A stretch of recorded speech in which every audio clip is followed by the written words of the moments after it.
All of us, by our human nature, are followers.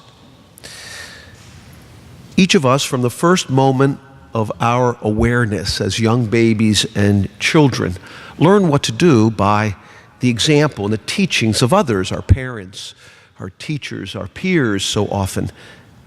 And then as adults, we lead others as we continue to be open to that wisdom that can guide us still. And so for each of us, there's this fundamental guide. It's called our conscience. It is a compass, if you will, that is meant to point us in the direction that we then are called to follow. And as I get older, it becomes more clear to me each day that there are two competing voices that work against each other in that conscience. The ways of God versus the ways of the world. And it is exactly what our readings talk about today. I look back over the last 3 or 4 generations that is my personal experience in living, and I think there seems to have been a fundamental shift in many ways away from the ways of God to the ways of the world.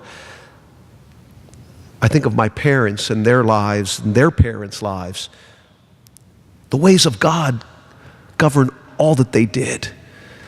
Faith and the church were the central and most important realities in their lives. Lives that were mostly local in the sense that they lived in the confined reality of their communities and their families and work. But now in the last 2 generations, in this modern and now postmodern age, the ways of the world seem to be predominating. In this time of instantaneous and worldwide communication, when so many different and disparate voices speak to us. And you and I cannot help to be affected by it. It can happen so subtly in our adopting categories of the age, adopting language that is used in secular discussions. St. Paul writes today in our second reading, "Do not conform yourselves to this age, but be transformed by the renewal of your mind, so to discern the will of God, which is good, pleasing, and perfect." We need to heed this admonition. We need to hear this timeless insight. Our gospel shows that dynamic in a personal way, in the example of St. Peter. Last week we heard the famous confession of St. Peter at Caesarea Philippi.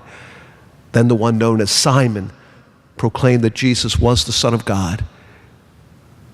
Jesus gave him this new identity because of his faith in which he followed the ways of God, learning this truth of who Christ was, and then gave him this mission to lead and guide the church. Again, there Peter was following the ways of God, the wisdom and truth that he gives us in faith. Today we pick up in the very next verses where last Sunday's gospel ended. Jesus explains the core of his mission, which is to go to Jerusalem to suffer and die. But now Peter stumbles.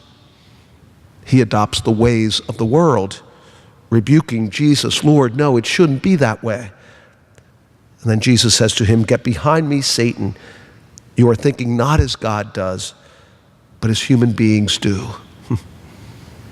Harsh words, but a necessary correction to Peter, and one that I think is often necessary for each of us. For we are all like Peter. We profess that same faith, that Jesus is indeed the Son of God. But then we are told by Christ through his church that our following him will necessitate our embrace of the cross as he will embrace his. And then we stumble sometimes. We follow the ways of the world. We allow considerations of culture or popular thought or material or financial advantage alone to direct our actions. We think not as God does, but as human beings do.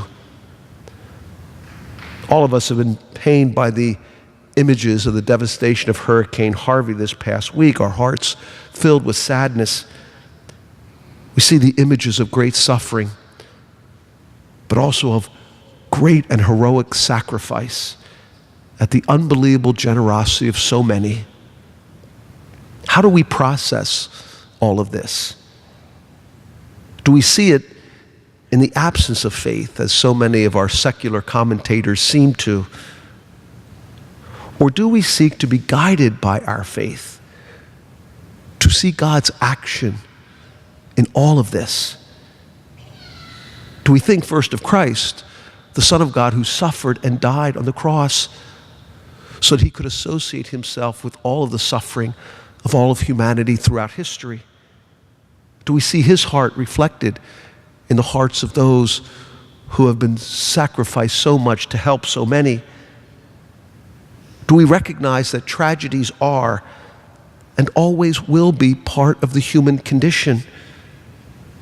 That suffering came into the world as a result of original sin. Jesus says in our gospel, "Whoever wishes to come after me must deny himself, take up his cross, and follow me. For whoever wishes to save his life will lose it, but whoever loses his life for my sake will save it." Each of us knows this in the depth of our hearts. We are all persons of faith. We would not be here if we weren't. But we are all weakened and wounded by original sin. And so we, like Peter, stumble sometimes. But we know for St. Peter, it does not end in the dialogue in this gospel. He will stumble again gravely at the time of the Lord's passion, when he follows the ways of the world out of fear, denying he even knows the Lord. But he will receive God's mercy, and he will once again commit himself to the ways of God, persevering until his last day on earth, when he suffers that martyrdom that is his in Rome. May it be the same for you and me. May we always, in the words of Jeremiah the prophet in our first reading, allow ourselves to be duped by the Lord, so that his ways become for us as it did for the prophet, that fire burning in our hearts. May the ways of God, and not the ways of the world, be the guiding principle in our lives. In the face of all the tragedies that we see and that will be ours, let us see them always as mysteriously part of God's plan, for us to never forget the fragility of life here on earth, seeing each day and all the blessings of each day as gifts from God, quick to reach out and to help others in need, and never forgetting that most important truth of what Jesus speaks in our gospel, that it profits us nothing to gain the whole world, but to lose our immortal soul.